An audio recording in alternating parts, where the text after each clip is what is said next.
لكن من وجهة نظر حضرتك ككاتب قصة وكاتب مسرحي، كتابته للسيناريو خدمته في استغلال اسماعيل ياسين في كتابة المونولوج، وأن يطابق ما بين الموضوع الذي يكتبه والمطرب الذي يغني المونولوج؟ هو طبعا هو فن المونولوج اصله مش ما ينفعش اي حد يغنيه، ومش محتاج على فكره صوت حلو. يعني أنا بكتب ده لإسماعيل ياسين، بكتب ده اه لسوريا حلمي، بكتب اه ده. كتابته للسيناريو بتخدمه إنه يختار اللون طبعا. لمطرب.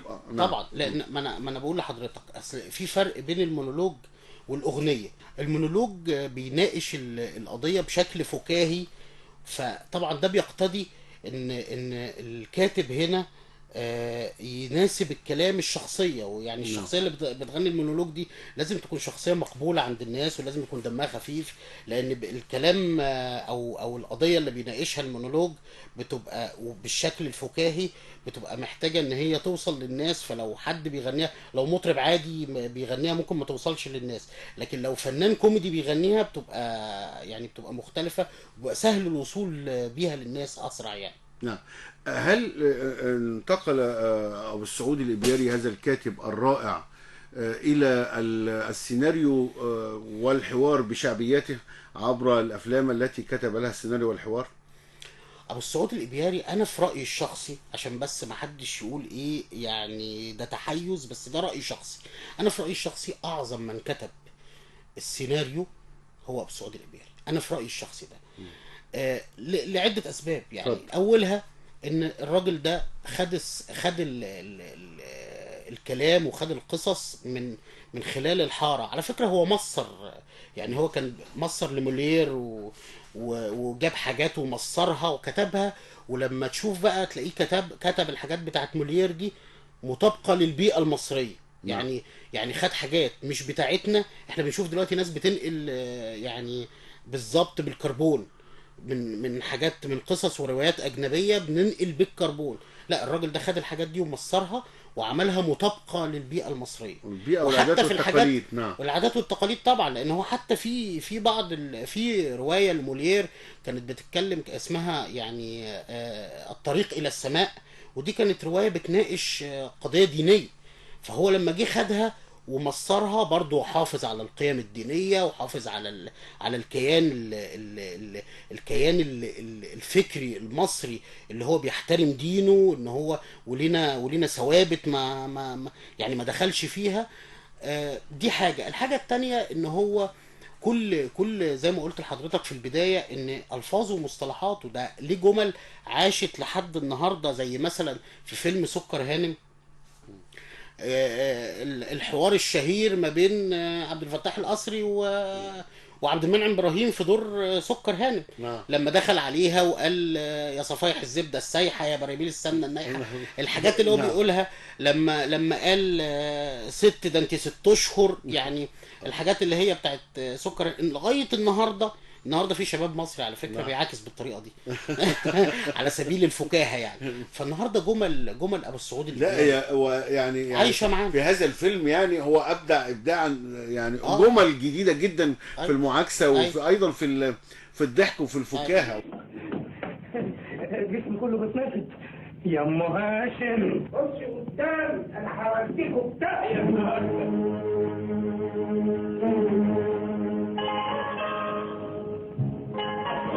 مفيش حد هنا ولا ايه؟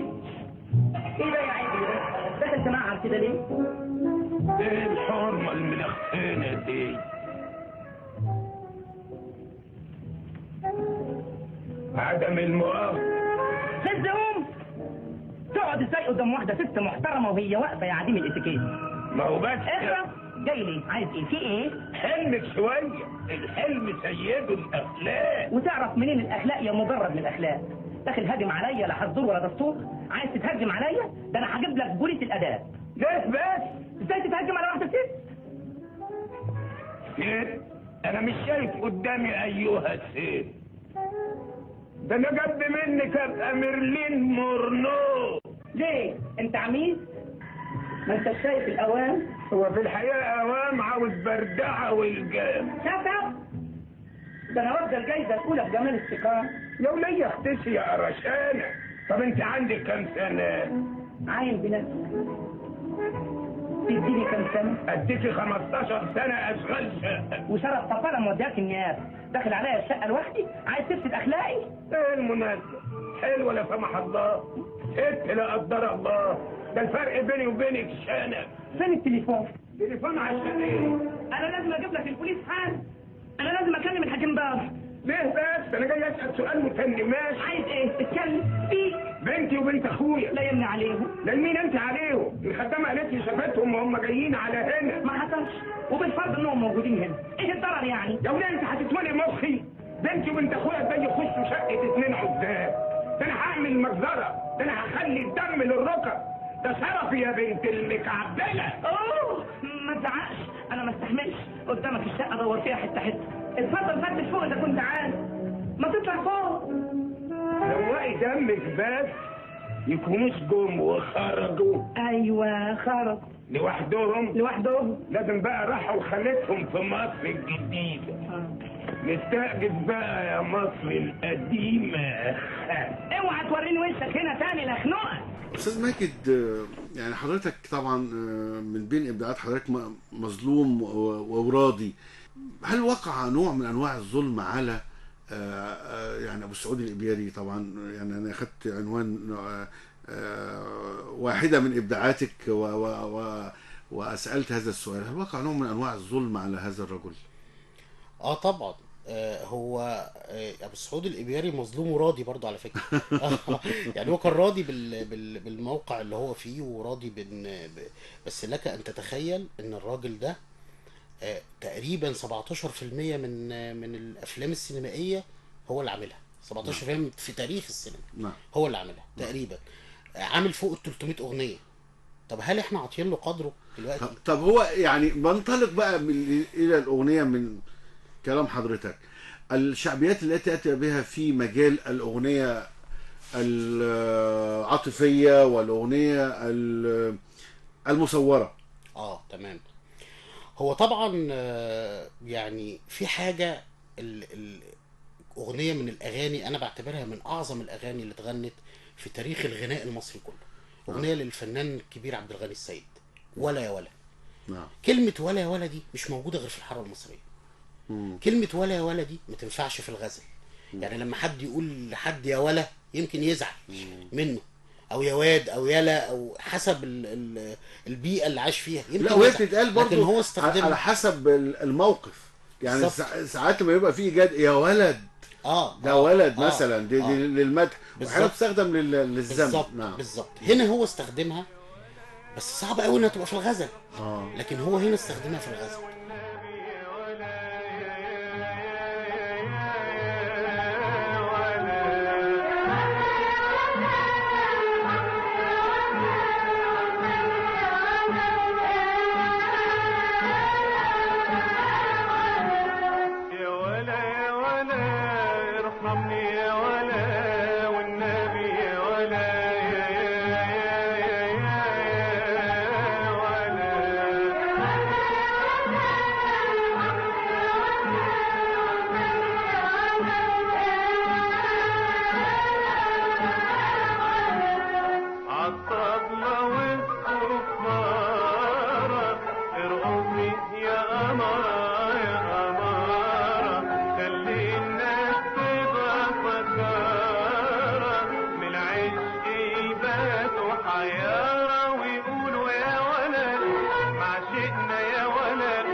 يا قمر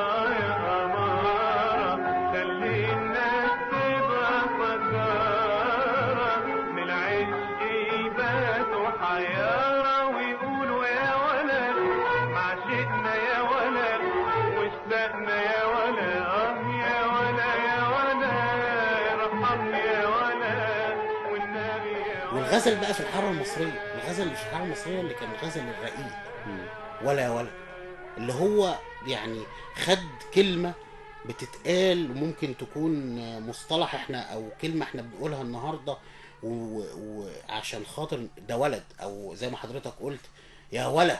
نعم. فخدها واستخدمها في انها تبقى غزل، نعم. مش مجرد مدح يعني. فقد ايه الغزل في الحاره المصريه في الوقت ده كان غزل رقيق قوي، ومع ذلك كان هو شعبي. نعم. وفي كلام شعبي. نعم. تعامل مع ملحنين كبار كمحمد عبد الوهاب فريد الأطرش. وفريد الأطرش. نعم. تمام. اتعامل مع محمد عبد الوهاب ومع فريد الأطرش، واتعامل مع نخبة من الملحنين في الوقت ده. وعلى فكرة فريد الأطرش لحن مونولوجات. فريد الأطرش لحن مونولوجات من كلمات أبو سعود الإبياري. من كلمات تتذكر معنا أحد المونولوجات؟ يعني مش متذكر المونولوج بالتحديد، لأن هو طبعا غزير ووافر، لكن أنا متأكد من المعلومة. هو لحن لإسماعيل، فريد الأطرش لحن لإسماعيل ياسين مونولوجات. الأغنية التي يكتبها أبو سعود الإبياري هي أغنية مصورة، الإنسان يتخيلها وهو يستمع إليها. ده صحيح. هو دايما لما يبقى كاتب السيناريو او كاتب القصه او كاتب الروايه، اهم حاجه فيه التصوير. نعم. انك انت تقعد تتخيل ما اكتبه، لان انا بنقلك بخيالك من خلال كلام. فلو كان الكلام ده موجود وطالع من جواك، يعني كلام مش غريب عليك، انت بتسمعه وبتشوفه وانت ماشي، فطبعا لازم هتتخيله ومش بس تتخيله، ده انت تعيشه كمان. يعني انا وانا بكتب، لسه كنت بتكلم مع حد من الاصدقاء قريب، بقول له انا اللي يهمني، انا ما بكتبش النقاد، انا اللي يهمني القارئ. نعم.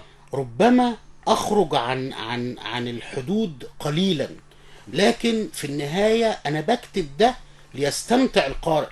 نعم. مش عشان خاطر وتصل اليه القيمة اللي انا عايز اكتبها. مش عشان خاطر الناقد يقول ده ماجد عبده ده راجل كاتب كويس او مش كاتب كويس، انا ما يهمنيش. وعلى فكرة انا هقول لك على معلومة، انا برضو ما يهمنيش ان في الناقد تعجبه او ما تعجبهوش. انا الحاجات اللي هو بيقولها لما قال ست ده انت 6 اشهر، يعني الحاجات اللي هي بتاعت سكر لغاية النهاردة في شباب مصري على فكرة بيعاكس بالطريقة دي على سبيل الفكاهة يعني. فالنهاردة جمل ابو السعود لا هو يعني عايشة معانا في هذا الفيلم، يعني هو ابدع ابداعا، يعني جمل جديدة جدا في المعاكسة، وفي ايضا في الضحك وفي الفكاهة. جسمي كله بتنفد يا ام هاشم. خش قدام انا هوديكوا في داهيه.